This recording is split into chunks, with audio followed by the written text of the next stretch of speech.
Let's say I ask something and I get nothing. Yep. Presumably that could also mean, or be telling me that I'm not sincere. Correct. Obviously, for this to work, for yes, no, or even just sometimes you receive an answer, but it's sort of like you need to ask more questions, answer. You need to be more specific about what you want to know, answer. So you get quite, after a while, there's nuances of it after a while that you become very sensitive to about yes, but, or no, but there's this thing to, you get even that, going on eventually. At the beginning, that doesn't happen because it's not emotionally sensitive enough. But you're right in the sense that if there is no sincere desire, there is no response. Yeah. And that's the same with receiving God's love. If there's no sincere desire, there is no response. Yeah, because I would say that in this life, I felt almost entirely disconnected from the conscience. And I think I shared about that in those videos. And now that I feel sensitive to the conscience, I never get nothing. I always get a response, whether it's the yes, no kind of more information. More information required. You're missing the mark on the question. On the question, yeah. Yep. And if I don't get anything, then I know I'm not really, I don't actually want to know the answer. I think this is kind of obvious, but like the answer, I'm going to have to feel it. I'm not going to hear. That's right. Yeah, what happens is there'll be feelings passed to you from God, and then that will trigger thoughts. And so you're going to have to be able to feel before you think about it. Okay. And also, the more loving you become, the easier it is to do that. Because obviously these mechanisms all work better with love than they do with not, because everything in the universe is designed around the functioning of love. So obviously the more, loving the intention on your part, the more sensitive you'll become. Yep. Next to you. Yeah, Ziggy, is it? Yeah. And how do you know you're not getting tricked by your mind or a spirit? Good question. Yeah, good question. There are questions you can ask, aren't they, as well? Yeah. About. But also what I had to do was question, was I receiving responses from spirits versus was it God or was it from spirits? Now, spirits can't work with the conscience, but they can give you inclinations through other mechanisms. There's an area in your spirit and physical body around the base of the hypothalamus in the top and the base of your brain, where they can provide or give you information through these operations, and you've got to be able to determine the difference. So that is one thing I had to sort out, and it is one thing you're going to have to sort out. Yep. But remember this, every response God gives will always be in harmony with love. Every response that comes from spirits, there'll be two types of responses, unloving ones as well as loving ones. Now, if it's loving ones, then you don't have to care where it comes from, do you really?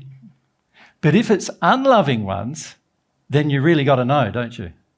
Because if it's unloving ones and they're influencing you in an unloving direction, it's just going to influence you further away from God, further away from yourself. So you really need to know. And so once you receive some of God's love, of course, it's easy to feel that's unloving, that's not. So in other words, let's say, should I kill myself? Is a question, right? I could ask, isn't it? Should I kill myself? Now, it's quite obvious if you receive a yes from somebody, yeah, it's not God. It's an unloving person, isn't it? Yeah. It's like if I went up to Mary and said, should I kill myself? And she goes, yeah, go for it. I can pretty much assume, isn't it, that she's got some pretty bad motives in my life, can't I? Yep. So obviously one way to measure whether you're receiving information from a good source. Now, you might not know whether it's God or good spirits at this stage, but one way you would know is whether the answer was in harmony with love. Now, with more complex questions, that can be sometimes a bit difficult to tell. But obviously, with many questions, it's very simple. That this is harmonious with love, that isn't. Yeah. So here's a good one, like that would have, you'd have to ask more questions about. Should I leave my wife?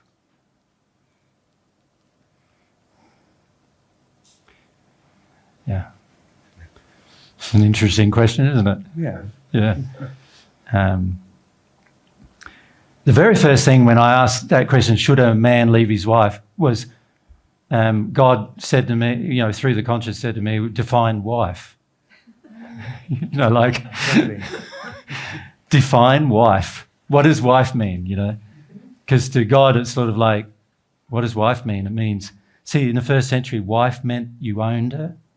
She was your animal, really, that you could boss around, is how men treated women in the first century.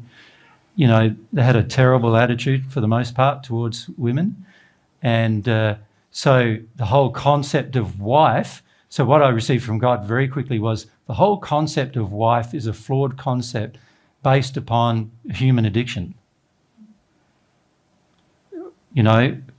And once I realised that, I also realised, like this whole idea, wife, husband, ownership, promising self for the rest of your existence to one person, not growing, staying in a terrible relationship and abuse. It introduced all these other questions for me in the first century. It did. And then I started, we talked a lot in the first century, Mary and I, when we were travelling around. Well, after I met Mary, we talked a lot to women in particular about, and men, about how they treated each other, and particularly how men treated women as a result of all the information I got from God about the subject, which was a lot.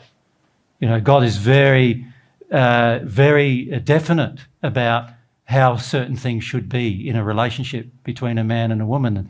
And I started realising, what we had on earth was far removed, and still is, by the way, far removed from what God's intention was with regard to women and men having relationships with each other.